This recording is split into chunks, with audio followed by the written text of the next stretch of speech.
হাফিজুল আমিনুল মমিনুল মুক্তাদিৰ মাদ্ৰাছাৰ তিনি হাফিজক পাগুৰি প্ৰদান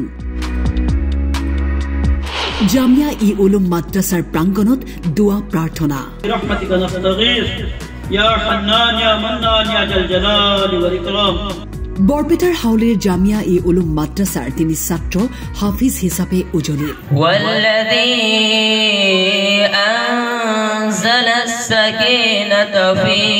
قلوب المؤمنين ليزدادوا এই বিশেষ মুহূৰ্তত হাফিজ সকলক পাগুৰি পিন্ধাই তেওঁলোকৰ উজ্জ্বল ভৱিষ্যতৰ কামনা কৰে মাদ্ৰাছা কৰ্তৃপক্ষই মাদ্ৰাছাত পঢ়া তিনিজন ল'ৰা পুৰাণৰ হাফিজ হৈছে সেই তিনিজন ল'ৰা পাগুৰি প্ৰদান কৰা হ'ল আজি এই পাগুৰি প্ৰদান কৰাৰ অনুষ্ঠান আজি পতা হ'ল ৰাইজৰ সহায় সহযোগিতাৰে এই তিনিজন ল'ৰাক আমি পাগুৰি প্ৰদান কৰিলোঁ ছাত্ৰ তিনিজনৰ নাম হ'ল আমিনুল ইছলাম আৰু দ্বিতীয়জনৰ নাম হ'ল মমিনুল ইছলাম আৰু তৃতীয়জনৰ নাম হ'ল মুক্তাদিৰ ৰহমান